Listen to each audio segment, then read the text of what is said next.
जेव्हा मी सरांना पहिल्यांदा भेटलो तेव्हाच मला ठरवलं की हेच सर आपल्या मुलीसाठी एकदम परफेक्ट आहे.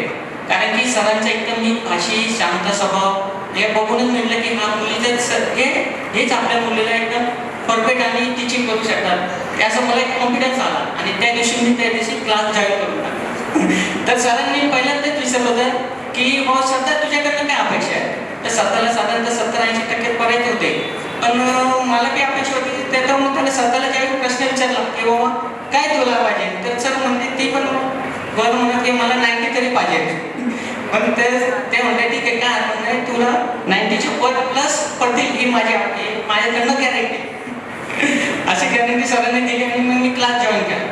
पण क्लास जॉईन करता करता नंतर मग असे 5-6 महिने गेल्यानंतर मग सरांना पण पेपर केले, चाळा केले, पेपर शाळेमध्ये तिची इम्प्रूव्हमेंट मला दिसली.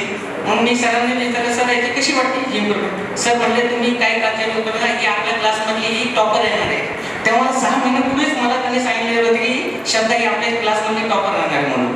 आणि त्यानंतर जशी श्रद्धा जशी पुढे चालत गेली नंतर श्रद्धाचा इतका कॉन्फिडन्स वाढला आणि अभ्यासामध्ये ती इतकी मग्न करू लागली की त्या म्हणजे 10वी नंतर म्हणजे अगोदर मी तिला म्हणायचं अभ्यास कर, पण 10वी नंतर मी आतापर्यंत तिला कधीच म्हटलं नाही की तू अभ्यास कर म्हणून.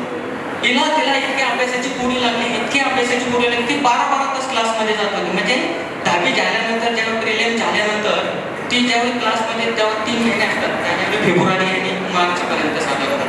पण तिने ज्यावेळी सकाळची 9 वाजता जायची तर रात्री 9-9:30 पर्यंत ती क्लासमध्ये बसत होते. अक्षरशः मला तुम्ही म्हणायचं अरे बाबा तू का झालं, चल आता तू घरी अभ्यास जेवायला ये घरी. तर ती घरी येत नसायची, तिथं जेवत होती, तिथं डबा खात होती. असं तिचं एक्सपिरियन्स खूप चांगलं, तिने खूप अभ्यास केला आणि तिने सरांनी सांगितल्याप्रमाणे ती क्लासमध्ये टॉपर आली त्यावेळी. आणि त्यामुळे मला इतकं सरांबद्दल कॉन्फिडन्स वाटला, मॅमबद्दल वाटला. यापुढे मी त्याचे काय माझे पॅरेंट्स होते, काय मित्र भेटतात वगैरे, तर मी त्यांना पहिले सजेस्ट करत की तुम्ही मोठे क्लास बघू नका. तुम्ही जे बघणारे जे सर आहे त्यांच्याकडे सरांसंग भेटा एकदा तुम्हाला सरांनी जे शिकवणारे जे टीचिंग आहे ते तुम्हाला आपल्या मुलासारखे शिकवतील असे सर तुम्ही भेटा एकदा. त्यानंतर भरपूर जणांनी ते क्लास जॉईन केला आणि ते मुलं की आता चांगल्या प्रगती करत आहे. त्या मी एनके ट्युटोरियल्सला आम्ही आजची जे पुढे फ्युचरमध्ये देतो की या पुढचे ते करिअर जे ट्युटर्समध्ये जे शिकणारे स्टुडंट्स आहेत ते त्यांना याच्या पुढे 90 मार्क्स आणि बोर्डामध्ये नक्कीच चमकते. त्यामध्ये काहीच शंका करायची काही नाही आहे. त्यामुळे पुढचे जे आता सरांनी 11वी-12वी पण चालू केलेली आहे, त्यामुळे त्यांना हार्दिक अभिनंदन, हार्दिक शुभेच्छा. हे एनके ट्युटोरियल्स नक्कीच यापुढे चमकत राहतील आणि मोठ्या क्लासना टक्कर देतील. थँक्यू सो मच सरांनी